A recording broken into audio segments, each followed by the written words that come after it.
Good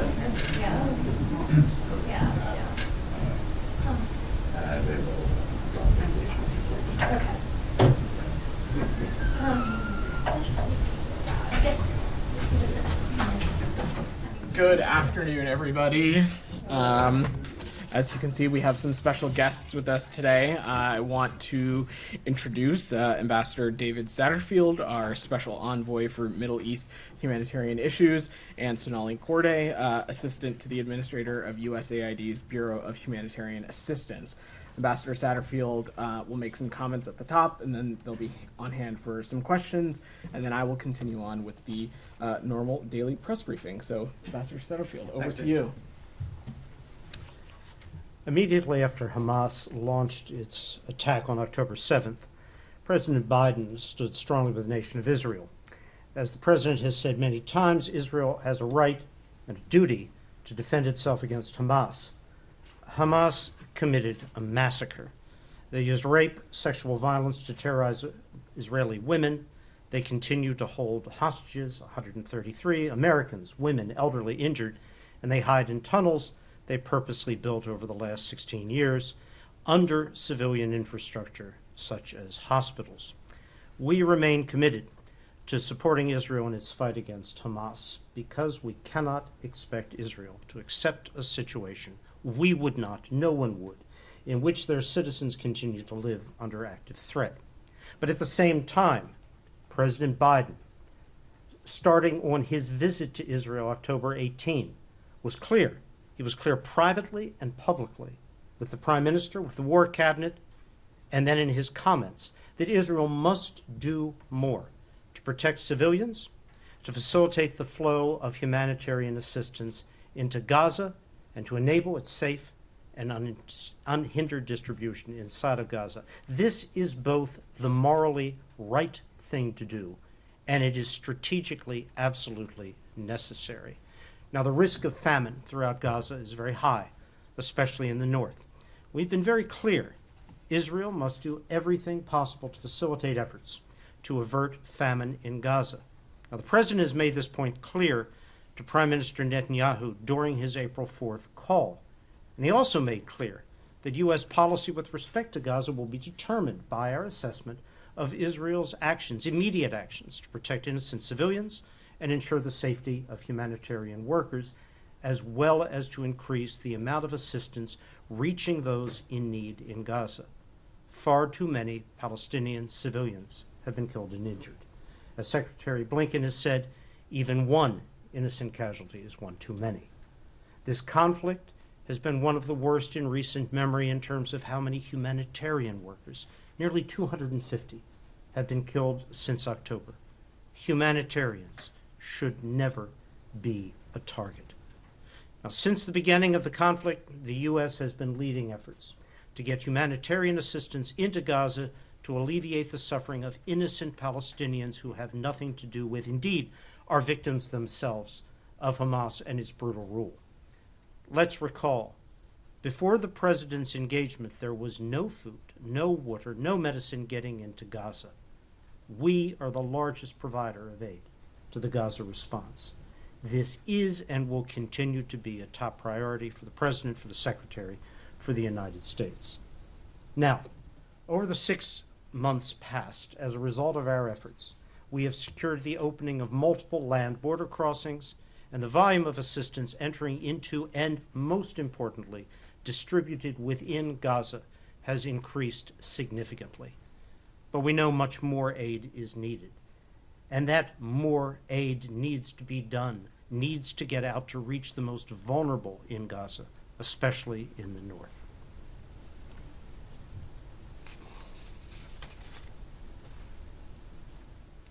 As their military operations continue, give me a moment, Israel must take all steps to minimize civilian casualties.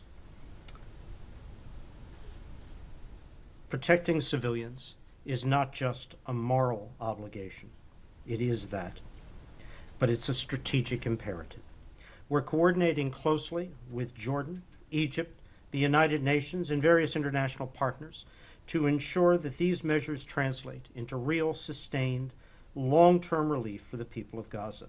It is crucial that Israel sees these commitments through, not just today, but every day. Now, to truly address the urgent needs of the civilian population in Gaza, and to enable humanitarian partners to safely distribute life-saving aid throughout Gaza at the scale needed, it's essential to see a ceasefire as part of a hostage deal in Gaza. The path ahead there is straightforward. There could be a 6-week ceasefire today if Hamas would agree to the terms of a deal on the table. It would help bring immediate relief to the people of Gaza. It would also create the conditions needed to enable the urgent humanitarian work that must be done. Hamas, and Hamas alone, is responsible for the failure to return hostages and implement a ceasefire. Now, we're going to continue to work, as we have, to pursue peace, to ensure assistance reaches the most vulnerable, and to ensure that humanitarians delivering assistance are protected from harm. Israelis and Palestinians, like all people, deserve to live in peace. They deserve to experience the quiet miracle of a normal life, which this and previous U.S. administrations have spoken of as our goal. We'll do all we can to be part of the work to make that possible. But I know for all of you, the question exists. We have commitments, the President has spoken, the Prime Minister has offered assurances, but where are we? What is in fact being done on the ground? As I noted, the volume of assistance has increased dramatically over the course of the last several months.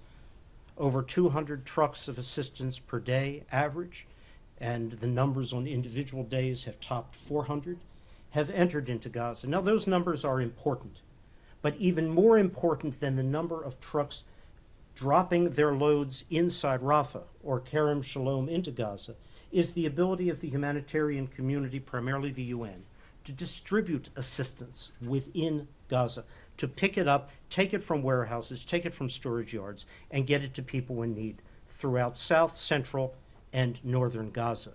There, too, the numbers have increased significantly to an average of 200 or 200 plus trucks a day in South and Central Gaza, where the bulk of the population, 1.8, 1.9 million people, live.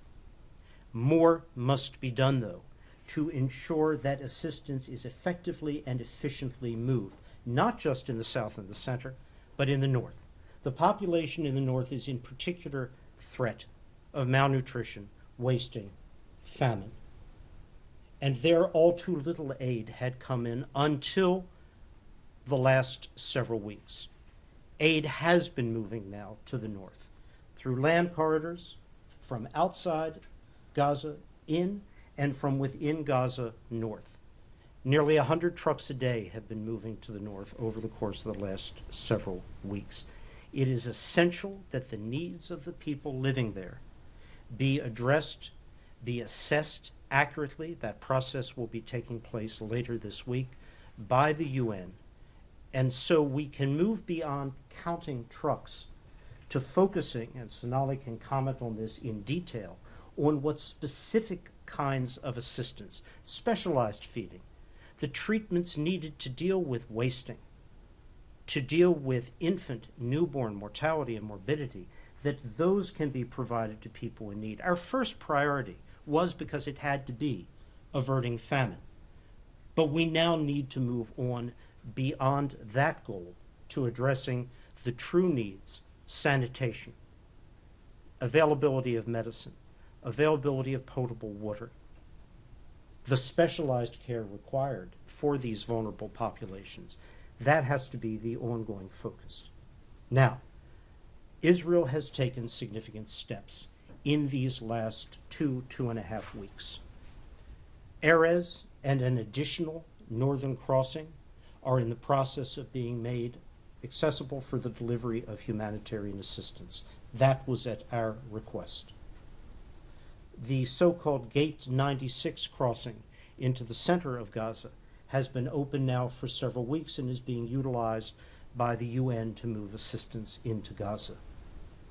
The Jordan Channel, as we refer to it, Jordanian trucks carrying assistance from the humanitarian hub near Amman directly into Gaza has also been flowing. For now, through Kerem Shalom into Gaza, but in the near future, directly from Jordan across the river in via Israel to northern crossings and into Gaza for distribution. The JLOTS, the US Maritime corridor, which Sonali has been working on so hard over these last few weeks, that will also begin operation in early May. We have a significant volume today of assistance moving in by land. We're going to have an increased volume within the predictable next few weeks moving in from land and sea, and that flooding, that additional assistance has brought with it its own logistical challenges. The problem is not getting assistance into Gaza, it's getting it distributed within Gaza. And there the logistical constraints are the lack of sufficient trucks in possession of the UN, something that the UN and we have been working on assiduously over these last weeks to enable a greater logistical capacity to distribute, pick up aid, and move it. And secondly, there are two crossing points, two checkpoints, to and from North Gaza. Those two checkpoints, one on the coastal road, one on an inland road called Salah ad-Din, are now heavily congested with truck movements. That wasn't a problem before. It's a problem now, and it needs to be sorted out so assistance can be moved safely and efficiently up, empty trucks brought south so the cycle can begin again. We're in close touch with the government of Israel, with Israeli authorities, on how best to expedite, along with the UN, these movements. So these challenges still exist. There is still considerable work to be done, but progress has been made. And a final note on something that all of you have heard us speak to and you have asked about: deconfliction and coordination. Too many humanitarian workers have been killed. Too many humanitarian movements have not been able to move effectively and efficiently to their destinations. And so we have worked intensively, and the President discussed this with the Prime Minister, on setting up a mechanism that works in real time between humanitarian actors on the ground, between IDF personnel at checkpoints, at contact points on the ground, and appropriate levels within the IDF structure to enable that efficient, effective, and safe movement of humanitarians, their staff, and the convoys containing assistance. Progress is being made, but more progress still needs to be done to assure that this is in train. To make it work, humanitarian actors need effective communications. They need to be able to talk to the IDF on the ground, talk to command levels of the IDF, and vice versa. We're pleased that progress has been made on availability of appropriate communication systems for humanitarian workers. Lost in the things that need to be done, because those needs are significant, is the fact that we have seen meaningful progress. That progress needs to be sustained, needs to be continued, but the situation has improved, particularly in these last 2 to 3 weeks, from where we would be were I briefing at beginning of April or in the latter part of March. But more needs, more has to be done to meet those needs, has to be sustained. And I'll leave here with one final comment, which is, if you will, editorial. I've been working Arab-Israeli, Palestinian-Israeli issues for over 40 years. For the past 30 years, since September 13th, 1993, the Oslo Agreement, Hamas has had a choice. The choice is to accept what we referred to as the Oslo Principles, then the Quartet Principles, to eschew the use of violence, to accept a negotiated, peaceful settlement to the Palestinian-Israel issue. Hamas has made a choice, but it was not one in favor of a peaceful resolution. Hamas, for its own ideological and political reasons, has chosen in favor of violence, threat, to pursue its own ambitions. The greatest victims of this have been Palestinians themselves, not just the Israelis who were massacred on October 7th in that paroxysm of bestial violence. Hamas still has a choice. The fighting in Gaza, the suffering of the Palestinian people could end tonight if Hamas chose to accept the deal for release of hostages and the establishment of a ceasefire. And that ceasefire could, with further releases, be sustained. But as in the past, Hamas has taken a different course. Let us not lose sight in our correct focus on the requirements incumbent upon Israel to assure all of those humanitarian steps I've just spoken to, that the fundamental actor responsible for the suffering here is a terrorist group, Hamas. Thank you. Ellen, you want to kick us off? Yeah, thank you. Thank you, Ambassador. I don't really get a sense exactly of the precise details about how close Israel's compliance has come to the level that President Biden said he wanted to see when he said, policy would be shaped by it allowing humanitarian aid. You talk about 200 trucks a day, but aid groups have said the minimum is 500 trucks a day. And there's, you mentioned communication systems to help with deconfliction. I mean, there was communication systems, if you're talking about actual, the comms. Is there a question?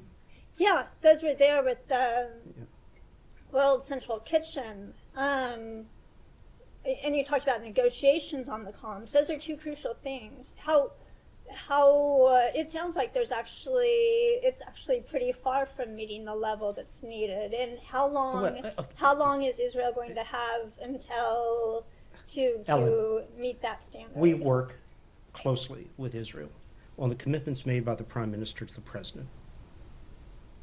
I have outlined many of the steps that have contributed to progress, meaningful progress that has been made. The volume of assistance moving into Gaza is significantly greater over these last weeks than the volume in the months that preceded. The volume of assistance on a daily basis being distributed within Gaza, which is the more important number, that is also on an average at a higher level than in the previous months. More needs to be done. The North has seen, for the first time in all of these 6 months, significant levels of assistance moving in on a daily basis. Is it enough? No, it is not enough, but it is progress.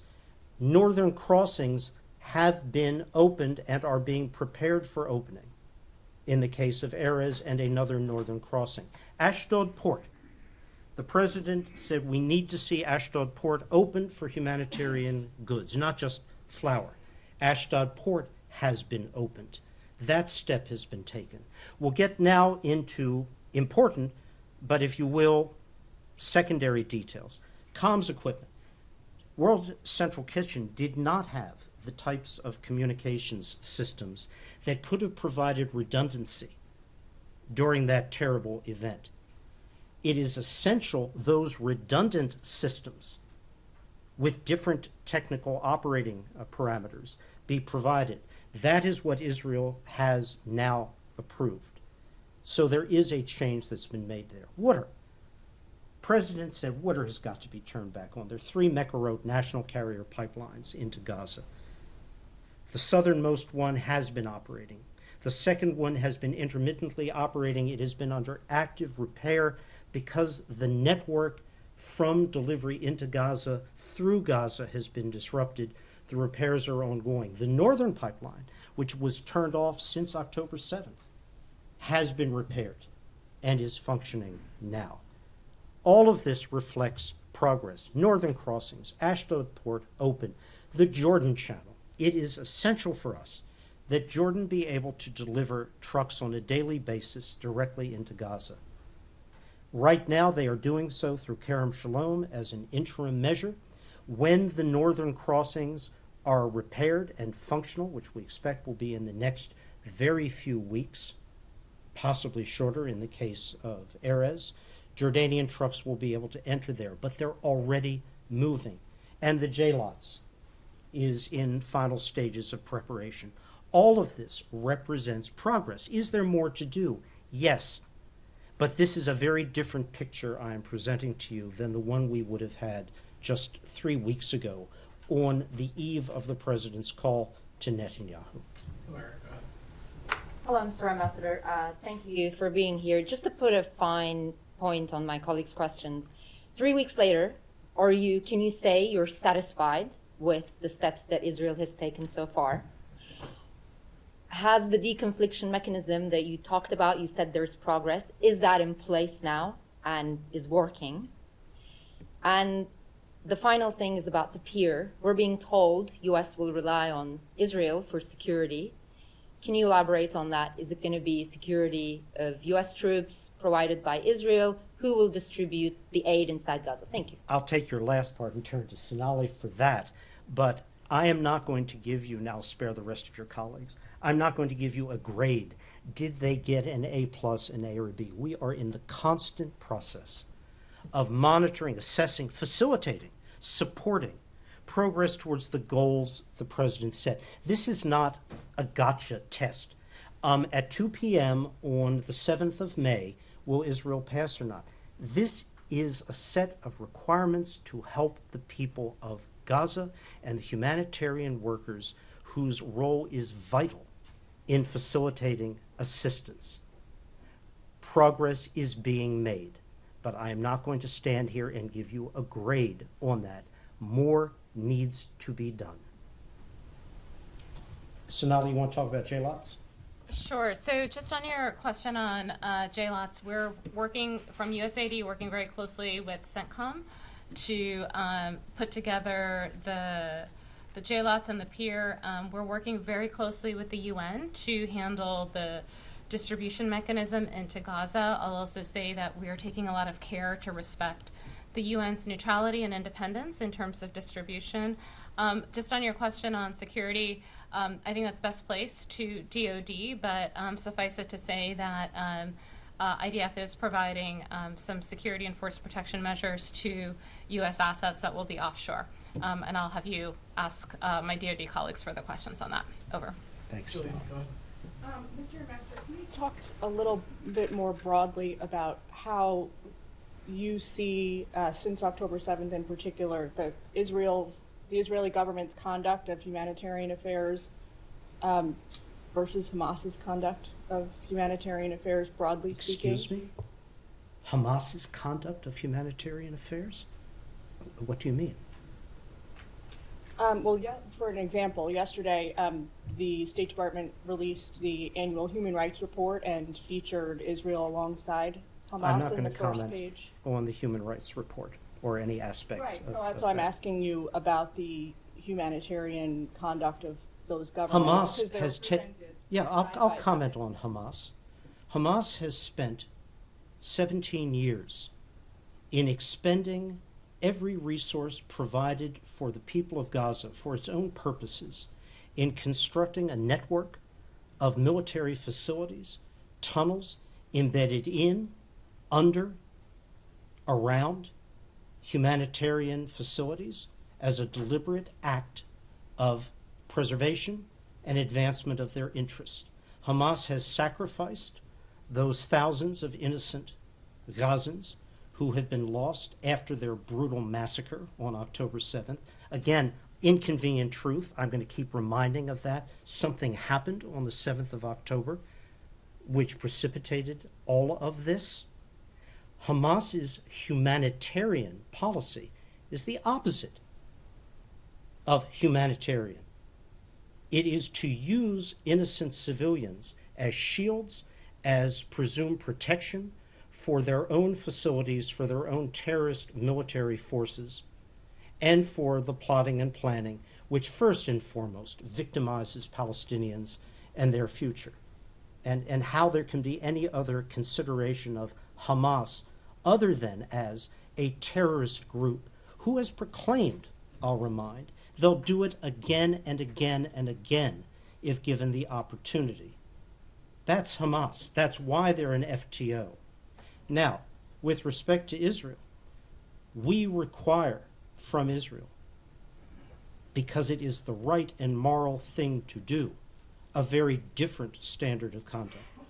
And as I noted in my remarks, the president made clear on his visit to Israel shortly after October 7th, it's not just strategically important for you to do this, it's the morally right thing to do. It is the reflection of what Israel is, a democracy with values. Does more need to be done? Yes. Could more have been done sooner? Yes, of course. But the point is, over time, progress has been made. With all of the distance that remains to fully meet the humanitarian needs of the people of Gaza, those needs are considerable, progress has been made. Are you concerned, may I follow up with that real quickly? We're going to try and get through as many questions as we can. Ann Flaherty, ABC News. Can you first of all clarify that you have not put a timeline on Israel to take certain steps forward when you talked about potable water, more UN trucks? It sounds like it's more of just a constant discussion that you're having with Israel. Also, has Israel provided assurances that JLOTs will not be in lieu of these land corridors, that they will both remain open? I'll start with your last one first. We have made clear, and Israel has affirmed to us, that the JLOTs, the Maritime Corridor, whoever operates it, military or ultimately anyone else, is an adjunct to, it's additive to, supplemental to land corridors. There is no question that the most efficient and effective way to deliver assistance is via as many land corridors as possible, which is why the increase in the operations at Kerem Shalom, the opening of the Gate 96 corridor into the center of Gaza, the preparation for opening of the two new northern crossings, Ashdod Port, which is a perfectly functional port with immediate access directly into Gaza. All of those are critical. So yes, it's additive to, it is not a replacement for in any sense of the word. With respect to timing, I think you all know the president must make a determination by May 8th on the NSM 20 issue. I'm not going to get into that question here, but I will say our work is focused every day, every hour on seeing continuous progress made. We are not doing this because there's a deadline on May 8th or any other date certain. We're doing it because every day there are people in need. Every day those needs need to be met. Go ahead.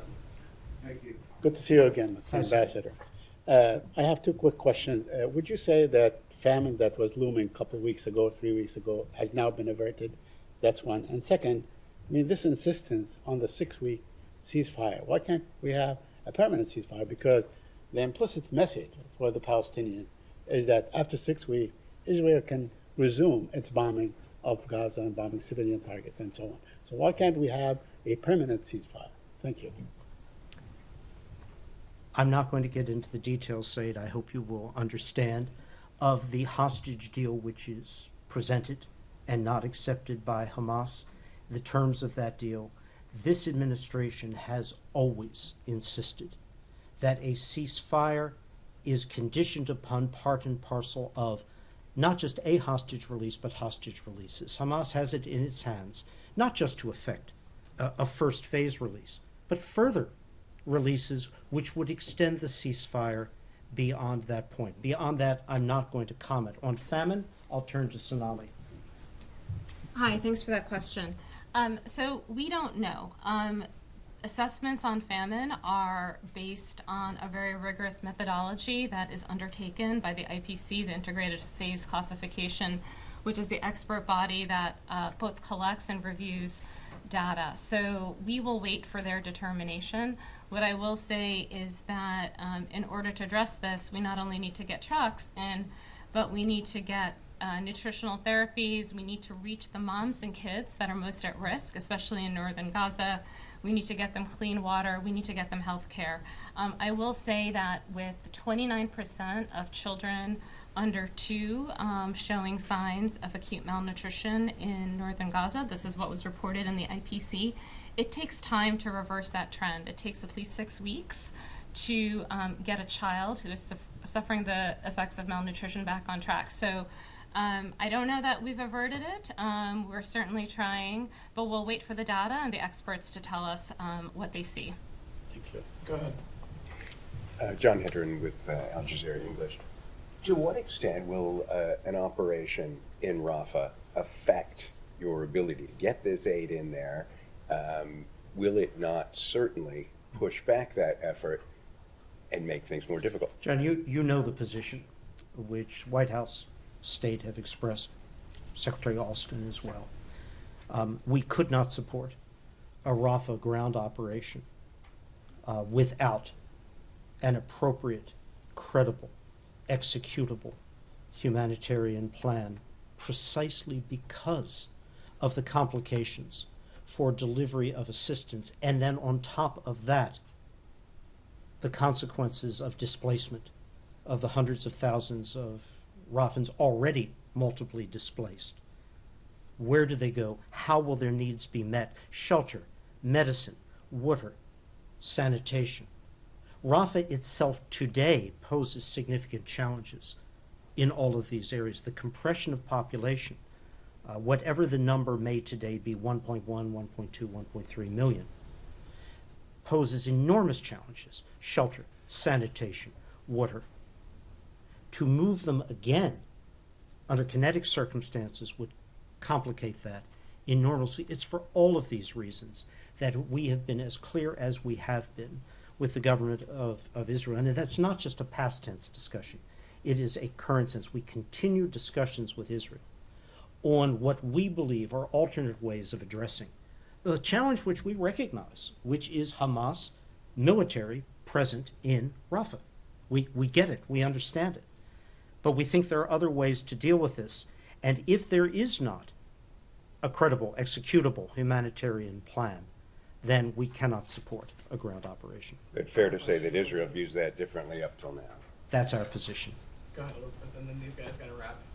I want to follow up on the pier. How will the U.S. ensure the safety of aid workers who are concerned over the Israeli military's presence in the area and role securing it, given the past failures in deconfliction? And also, will Israel's so-called dual-use restrictions be applied to goods entering the pier? Sure. So what I can say is that there are conversations happening every single day between our humanitarian assistance team, the DART in Jerusalem, CENTCOM on the ground, and our UN partners on the ground. The safety and security of our humanitarian partners is the most important thing. It's absolutely vital, and they need to feel safe and secure. I'm not going to get into specific security measures on what's being discussed for obvious reasons, but just to say that those are happening, and we're very cognizant, again, as I said earlier, that the UN needs to maintain its principles of neutrality and independence and access throughout Gaza. So we are trying to abide by those principles and make sure that everyone involved has the safety and security that they need. I'll defer to Ambassador Satterfield on dual use. Oh, I can take dual use. So again, so the goods will be inspected in Cyprus by Israelis, but also by a team which will include the UN, our colleagues in Cyprus. The dual use concerns are being discussed. There should be a consistency on what goes in, so we're not trying to create like an exception for Cyprus, just to say that we continue to have conversations with our Israeli colleagues to streamline the process for inspecting and approving goods that are sensitive or on the dual use list. Michelle, go ahead. I have two questions. First, did the U.S. ask Qatar to expel Hamas leaders from there? Second, are you preparing for humanitarian emergencies in case a full-scale war breaks between Hezbollah and Israel? Easiest ones yet. First answer is no. The second is, in the great tradition of those standing at this podium, I don't comment on hypotheticals. Laura, you had your hand up in the back. Yes, you, Laura Rosen. Did you not have your hand up? No. Oh, okay. All right. Go ahead, Doc. Okay, yeah. I want to know about Egypt's role and about giving relief for the Gazans to be able to go into Egypt. Is Egypt open to taking a lot of the people to Gaza to go out through that into a safe area so that Israel can deal with the Hamas battalions? I'll comment first, and this is long-standing commentary. We believe the future of the Palestinian people of Gaza lies in Gaza, not anywhere else. Egypt has made very clear preceding October 7th that they also believe the future for Palestinians lies in Gaza, not in Egypt. We understand that point. We respect it. So does the government of Israel. Go ahead. Yeah. Are you in touch with the Palestinian organizations like the Red Crescent, as far as with these updated comms? And because we've seen,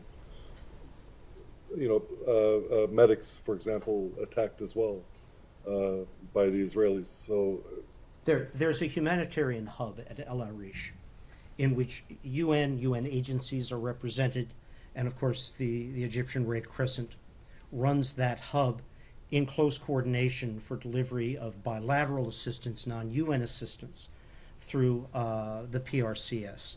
And so with respect to our focus on comms, that has been directed primarily at the UN family of agencies, rather than at Palestine Red Crescent Society. But Sonali, any further comment on that?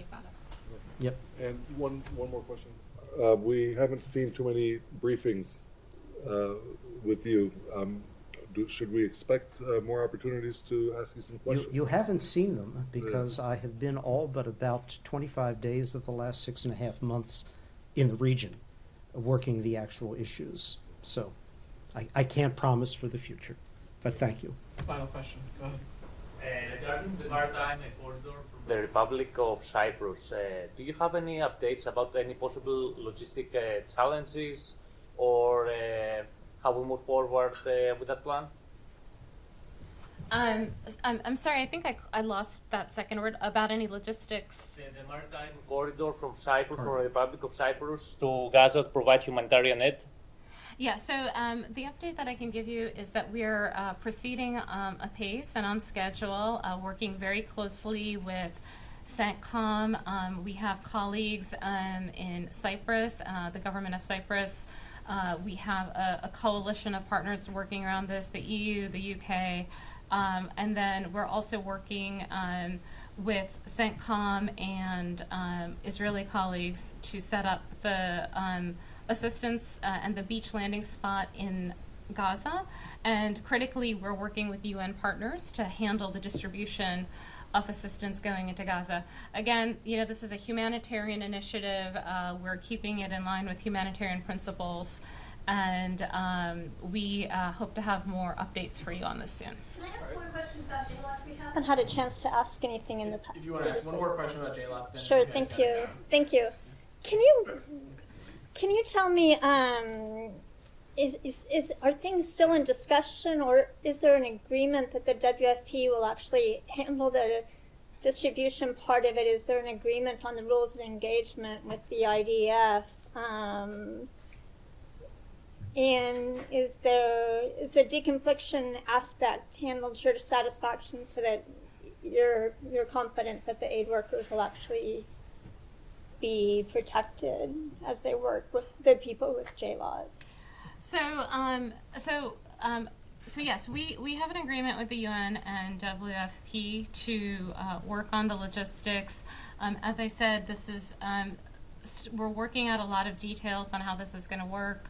The partners are working on the security aspects of it, as you mentioned. Again, I don't want to comment on that here, just for very obvious reasons, to protect their security.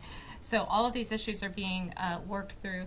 Again, I'll reemphasize that the key principle for the UN's engagement here is to protect their independence and neutrality and ability to access vulnerable populations throughout Gaza. We are working to make sure that they feel comfortable in upholding those principles. I think the conversations are going ahead really well. Just again, on specific issues around deconfliction and protection, I will ask that you defer those conversations to our DoD colleagues. Deconfliction is an issue for all humanitarian workers working in Gaza. It's not just a JLOTS issue.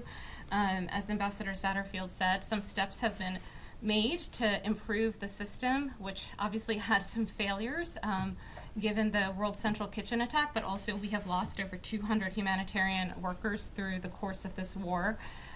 We need to see those steps be implemented in the humanitarian community, and IDF continue to talk and engage and iterate and improve the system so that everyone feels safe and secure in this very difficult operating environment. Thanks, everybody. Thank you. Thanks so much. Thanks. Ambassador Satterfield, Administrator Corey, thank you so Thank much you for so joining much. us today. We can do Zoom press conferences if you're out of the region. This was very helpful. All right. Okay. Give me 2 seconds, guys.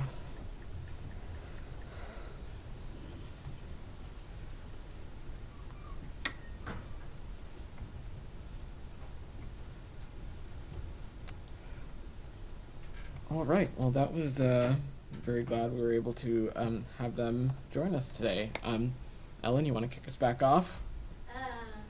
What's it called? We could also stop if that really that quenched your thirst. No, I'm if I happy to could. go. Go ahead. I guess, obviously there's been lots of anticipation about the Leahy Law decisions that are expected. There's been reporting that there were recommendations for some IDF units to be identified as in violation of the Leahy amendments, but that the Secretary opted not to take staff's recommendation for several of the units. Can you comment on that? So I think I'm going to echo what you saw Matt and the Secretary address as it relates to this question beginning in Capri on Friday, which is I'm just not going to get ahead of this process. What I will say is that we take the Leahy Law incredibly seriously. It is also the standards of it we apply consistently across the board with all countries in which we have security relationships with. That should be no surprise to anybody, but I am not going to get ahead of the process, and I am sure we'll have more to say in the time forthcoming. Humaira?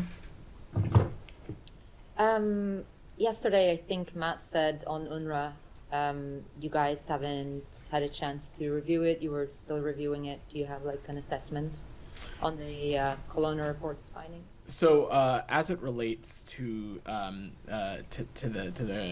report that former French Foreign Minister Kelowna took the lead on, we first take a step back. We welcome and strongly support the recommendations of the independent review of UNRWA mechanisms and procedures related to neutrality. This was released yesterday. We continue to look closely at the report and are assessing how we can continue to work with partners in the region, host authorities, and the government of Israel to implement some of these recommendations. We, of course, continue to support UNRWA's important work. It must continue, but at the same time, we continue to advocate for reforms, and we welcome what the former French foreign minister laid out. So, given the language, the language in the supplemental that's about to pass and how it prohibits the resumption of U.S. funding, is it fair to say until at least like 2025 there is no chance that U.S. would be able to resume funding for UNRWA? You've heard me say this before. As we assume this supplemental passes, when it passes the Senate, we will be an administration that complies with the law, and the law is very clearly laid out in the national security supplemental as it relates to what kind of relationship the United States can have with UNRWA. We're continuing to engage with partners in the region, with UN agencies and other humanitarian organizations about the important work when it comes to humanitarian aid. It's also really important to note that there is a significant amount of monies for humanitarian aid in the supplemental, including humanitarian aid into Gaza, and so we'll continue to pursue those lines of effort. And the report also found that Israel was yet to present any evidence for the accusation that hundreds of UNRWA staff were members of terrorist groups.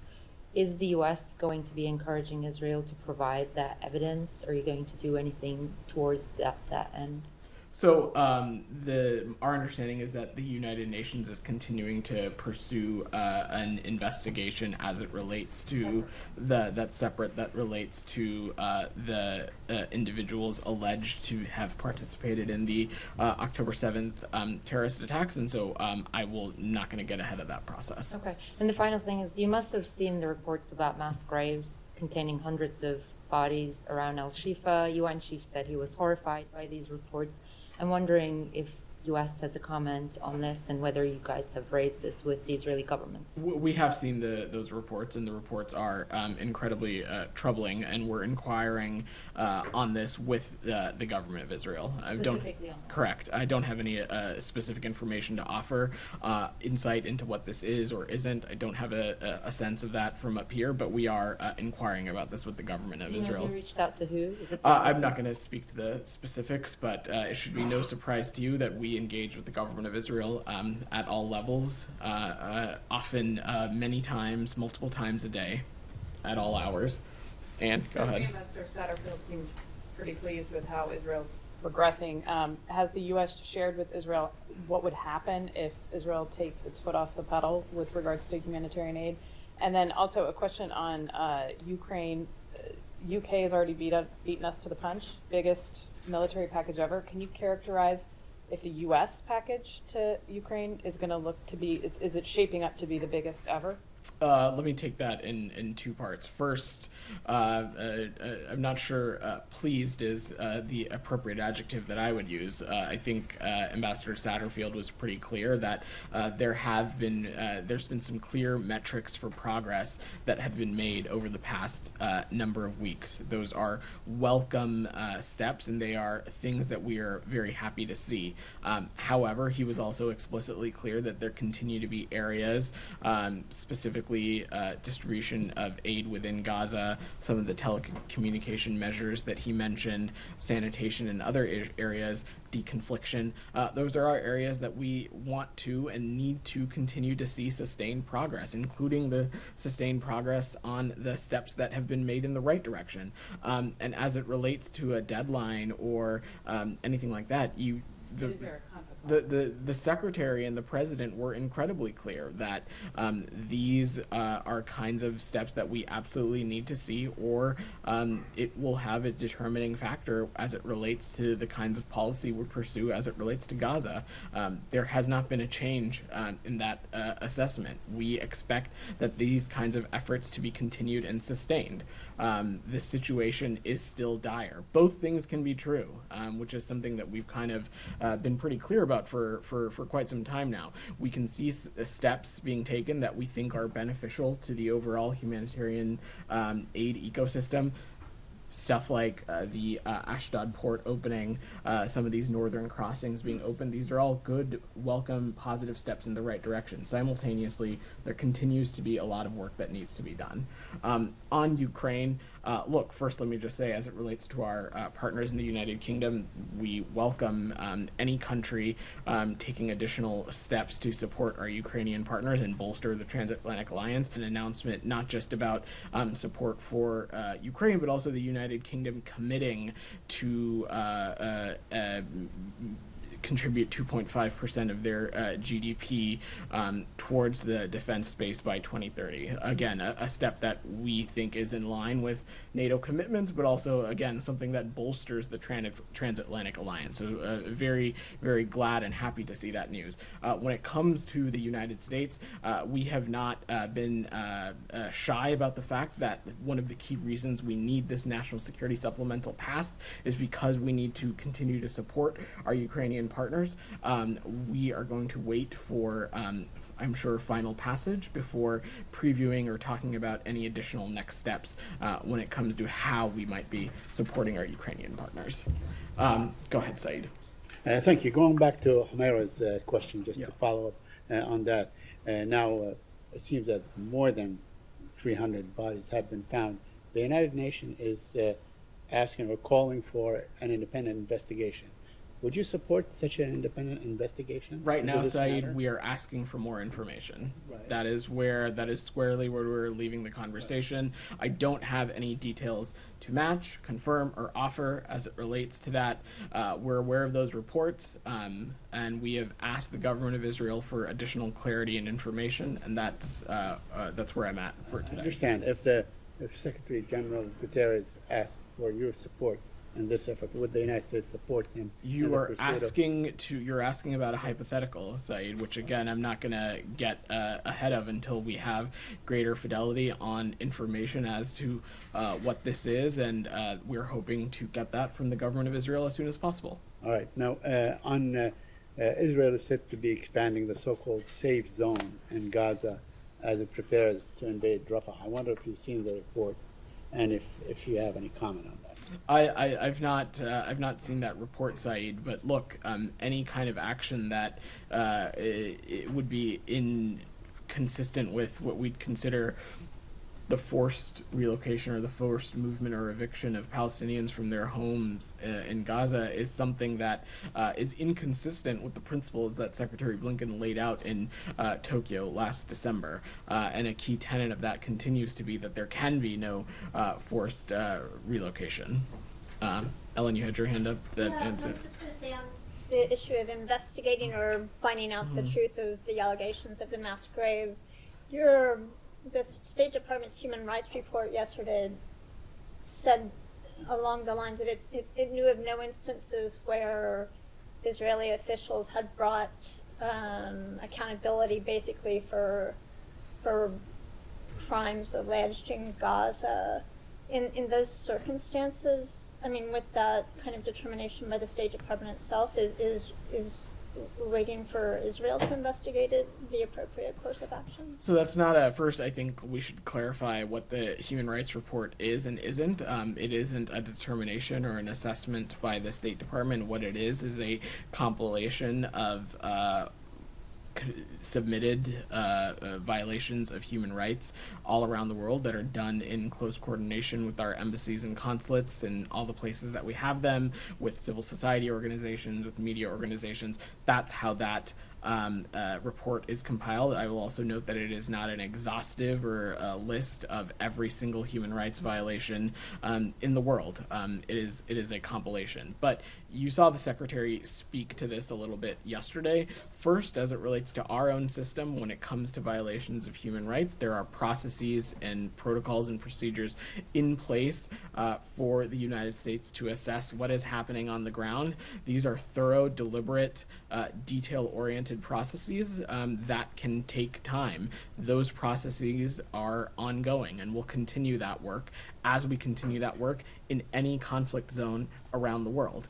Simultaneously, I'm sure our partners in Israel can speak to any procedures and parameters they have in place in their own system as it relates to things that would be viewed as violations, and I'll let them speak to that. Alex, on the region or something else? Let me stay a little bit on the region. I'll come back to you. Michelle, you had your hand up. On Iran. Uh-huh. Al Jarida newspaper, a Kuwaiti newspaper, has quoted a high-level source in the Iranian Supreme National Security Council saying that Tehran received an American letter offering to resume negotiations to resume the nuclear agreement after reaching security understandings. And the source added that the offer includes promises to cancel a large portion of economic and non-economic sanctions if Tehran cooperates in restricting its atomic activity and regional pacification. Can you confirm this report? Michelle, I'm not going to comment on our ways of communicating with Iran, except to say we are not in direct talks with Iran on the JCPOA, either in New York or anywhere else. Indirect talks. What's that? Are you in direct talks with Iran? I just said that we are not in direct talks with Iran. Indirect, not direct. I'm not going to speak to any of our communicating ways of communicating with Iran. And one on Israel-Lebanon, the war is escalating between Hezbollah and Israel on the border. Do you expect a full-scale war between the two sides? And what can you say about the U.S. efforts to find a diplomatic solution for this crisis? We are continuing to engage in direct conversations with our partners in Israel and other regional partners to avoid any kind of massive, dire escalation.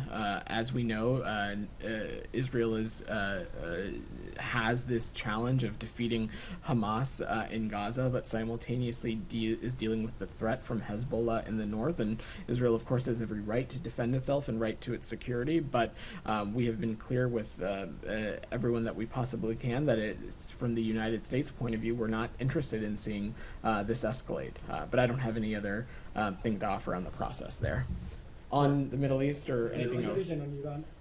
Go ahead. So yesterday, the special report about human rights indicated that the Iranian regime had terrorist activities and also put pressure on Iran international journalists, my colleagues.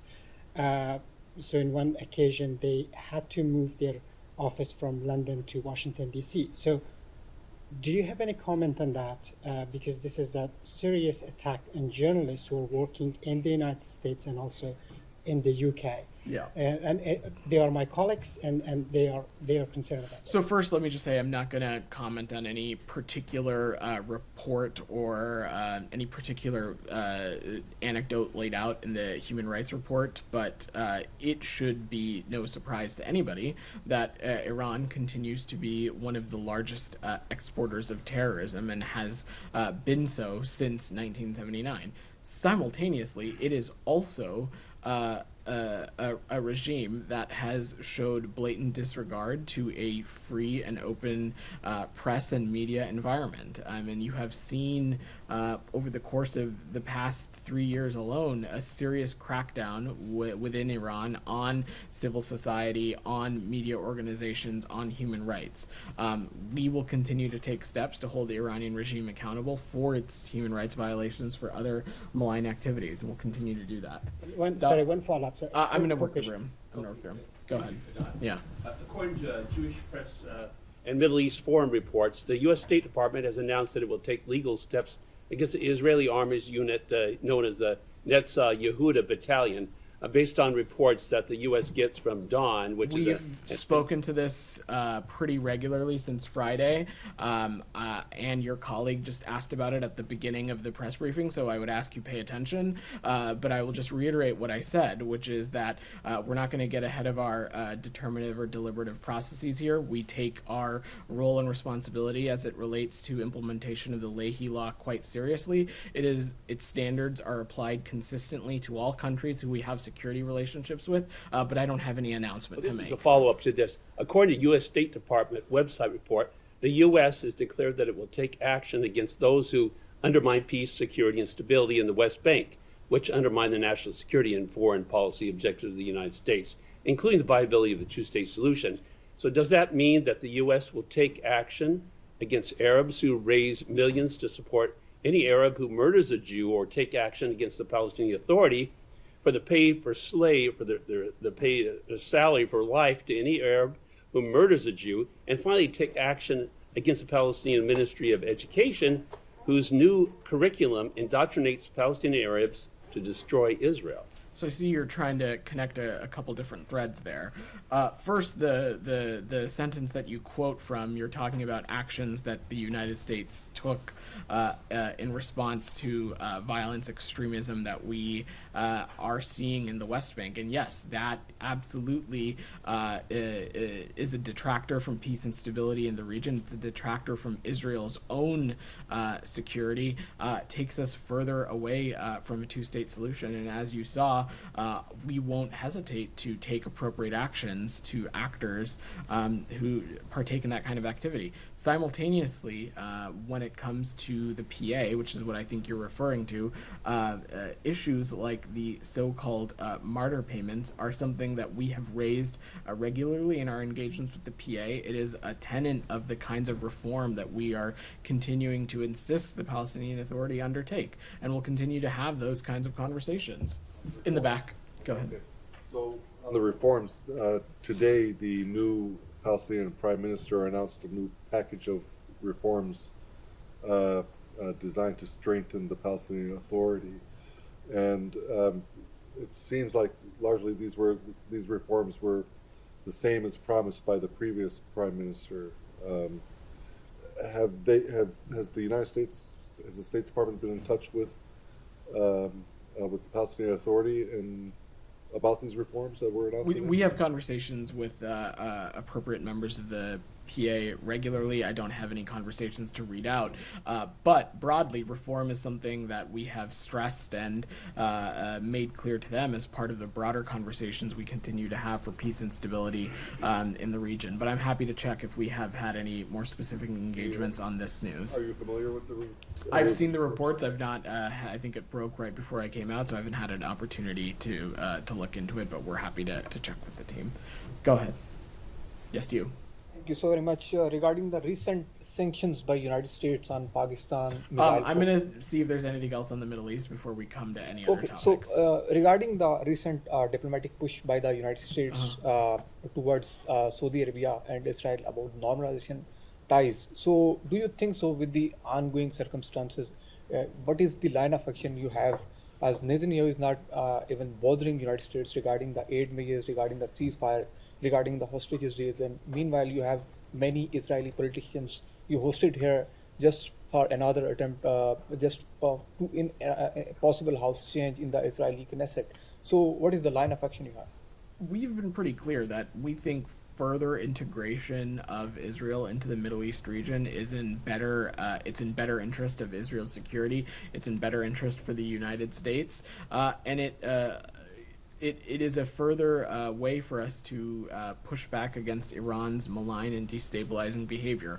Of course, there is important work that still needs to be done as it relates to that integration, including, of course, ensuring that we can get to a place for a negotiated two-state solution, and those conversations continue to be ongoing. Anything else on the Middle East before I close out? I'll come to you after. Go ahead. Yesterday, Secretary Blinken released the human rights reports, and he said in his speech that, in quotes, we repeatedly have pressed concerns about Palestinian civilians' access to humanitarian assistance, displacements of the majority of the population in Gaza, and unprecedented number of journalists killed, in quote. So actually one of the journalists killed in Gaza was one of our colleagues working for another agency of Turkey. His name is Mustafa Al-Karuf. And I want to ask a journalist, what would be your message to Israeli government, Israeli military to protect the journalists working in Gaza? Our message to the government of Israel is the same message it is to any government on the face of this planet, which is that journalists need to be protected.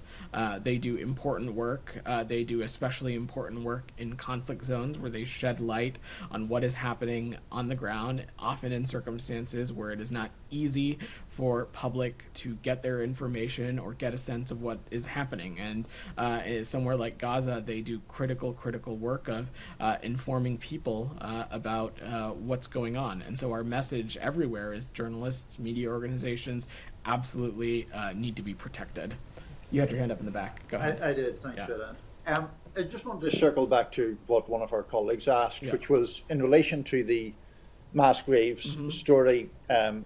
My colleague referred to calls for an independent investigation, and you said that you were asking for more information from the government of Israel, and that is squarely where we're leaving the conversation. Why is there resistance to support an independent investigation into how 300 people ended up in a mass grave? It's not about resistance to this particular situation. It is me not wanting to speak in detail about something which Saeed posed as a hypothetical question, when from the United States perspective, I don't have any additional information on this, aside from the public reporting that Humaira and Saeed and others have asked about, which is a fair question. But what I am saying from the United States perspective is that we've seen those reports and we are asking the government of Israel for more details and more information. And do you believe that the government of Israel is a credible source in enlightening you in that regard? We do. Thank you. Go ahead. Regarding the human rights report from yesterday, particularly the chapter of Colombia, Section 4, corruption in government, you made references specifically to an episode or an issue, and it's the investigations from the attorney's office in Colombia towards President Gustavo Petro's son and his brother because of irregular payments that allegedly entered his presidential campaign. Why did you make reference or relate to corruption, this issue that hasn't been solved yet by the Colombian authorities, that taking into account that it's so sensitive because it targets directly Petro's campaign? So again, in the context of the Middle East, I will apply the same context here. I'm not going to speak to specific entries in the human rights report. I will just say again that this is a compilation of various human rights violations that we've seen that are input by our embassies and consulates, that are input by civil society and nonprofit organizations and media organizations. Yeah. And I will just leave it at that. And I'm happy to check more on the specifics of this, but I don't have anything more. Just to follow up, do you have any credible reasons to believe that there are irregular payments that enter into the Petro's campaign? What I can say about the entries of the Human Rights Report is that we find them to be credible, which is why we have included them. Go ahead. Yeah. The United States imposes sanctions on suppliers to Pakistan's ballistic missile program. What was the real reason for these sanctions? The sanctions were made because these were entities that were proliferators of weapons of mass destruction and the means of their delivery. These were entities based in the PRC in Belarus, and that we have witnessed to have supplied equipment and other applicable items to Pakistan's ballistic missile program. They are following our October 23rd designation of other 3 PRC entities who've worked to supply Pakistan's missile program. We're going to continue to disrupt and take actions against proliferation networks and concerning weapons of mass destruction procurement activities wherever they may occur. The Iranian president was in Pakistan, and during his visit, Pakistan and Iran signed 8 MOUs and also agreed to push bilateral trade to $10 billion. A Pakistani government spokesperson also said that it does not need a waiver from US sanctions to build its portion of a Pak-Iran gas pipeline. How does the United States view these agreements and statements? So first, just let me say broadly, we advise anyone considering business deals with Iran to be aware of the potential risk of sanctions. But ultimately, the government of Pakistan can speak to their own foreign policy pursuits. Alex, go ahead. I'm going to work the room a little bit. Alex, go ahead. A few quick answers from me. Let me get a reaction to today's Moscow court hearing on Evan Gershkovich. His appeal has been rejected. Do you have anything to say? We, of course, are incredibly disappointed that Evan has been in pretrial detention for over a year without any clear justification from Russian authorities. Members of the embassy team in Moscow attended Evan's appeal hearing today. Candidly, though, Alex, Russia should stop using individuals like Evan Gershkovich and Paul Whelan, who has also been detained for 5 years, as bargaining chips. Evan and Paul should be released immediately. Thank you. On Georgia, I'm wondering if you're able to keep your eyes on the ball given the recent developments. Today is the 9th day of the protests, but we also see that ruling party has announced its own counter-protests, and they also arrested a protester from last week. They are flirting with a pro-Russian CPAC group. Do you see any happy ending there? So look, Alex, as it relates to protests, we certainly support what in the United States would be an expression of the people's rights under the First Amendment to peacefully protest and demonstrate. Our call and our push, of course, continues to be that they be peaceful, and certainly would condemn any steps that are taken for these kinds of protests to become violent. But Alex, I think this goes back to the draft law that you and I have been speaking about for a number of weeks now. We continue to find that this kind of legislative activity to be deeply problematic and inconsistent with what one would think EU aspirations. You have to remember, we're talking about something that cracks down on media organizations, civil society organizations, and other things. And I see so many people leaving the room, I'm going to go ahead and call it today. Thanks, everybody.